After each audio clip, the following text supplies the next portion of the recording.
A presença de áreas de instabilidades associadas a um sistema de baixa pressão, ou seja, um cavado, nos níveis baixos e médios da atmosfera, associado a perturbações em torno aí dos 5 quilômetros de altitude, perturbações de ondas curtas, e também somando aí com a umidade que vem lá da floresta amazônica, favorece muitas nuvens carregadas em todas as regiões do estado de Santa Catarina, Paraná, Rio Grande do Sul, que potencializa alguns temporais isolados.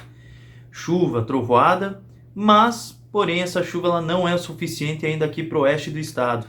As chuvas elas são muito bem-vindas, mas o problema é que não vem com chuvas representativas, aquela chuva que realmente vá assim, amenizar o problema da estiagem, enfim. Mas também seria muito difícil isso acontecer porque a atmosfera ela trabalha também com equilíbrio, né? Muitas vezes, depois de uma seca tão grande, é impossível tu ter todo o volume de uma vez só, então os volumes eles vão gradativamente, aos poucos voltando ao normal, mas ainda assim, como a gente está com laninha, eu acredito que as chuvas elas são bastante irregulares até o final do ano e também parte do ano que vem.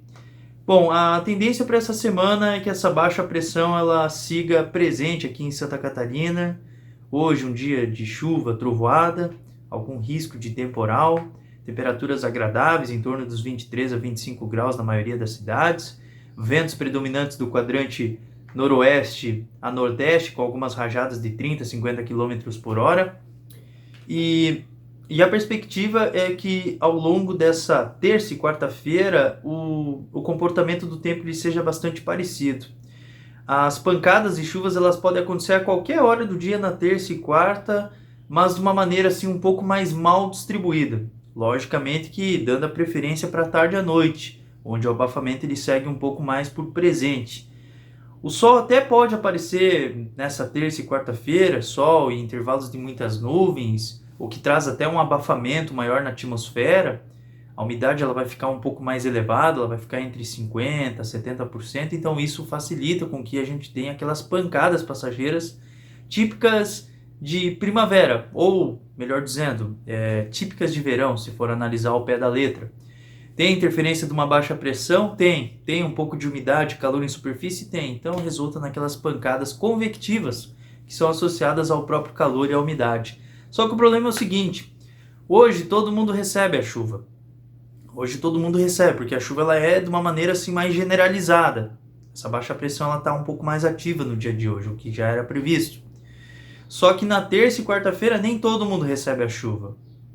Então hoje é 100%. A chance de chuva. Amanhã já, por exemplo, já vai para uns 80%. Na quarta já vai para uns 70%. Cada vez mais vai diminuindo a condição de chuva ao longo da semana. Então, na terça e quarta, pancadas mal distribuídas, o calor aumenta, o que pressupõe-se que a gente vai bater mais momentos de sol. A temperatura pode chegar até os 28, 30 graus na maioria das cidades. E tanto, claro que o risco para ter algum temporal é extremamente localizado, extremamente isolado nesses dias, né? Porque primeiro que são instabilidades termodinâmicas, né? Então elas não têm um raio maior do que 32 quilômetros, 40 quilômetros, sei lá.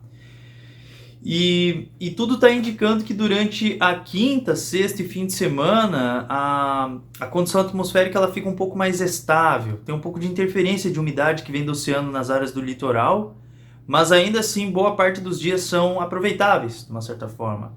As manhãs elas são fresquinhas, em torno dos seus 18, 20 graus, e as tardes elas são mais aquecidas, acima dos 30 graus na maioria das cidades. Outro detalhe, o sol ele predomina, alternando com alguns intervalos de nebulosidade e algumas pancadas passageiras bem isoladas por conta do maior aquecimento. Meteorologista Peter Schor com a previsão do tempo. Boa semana e até a próxima!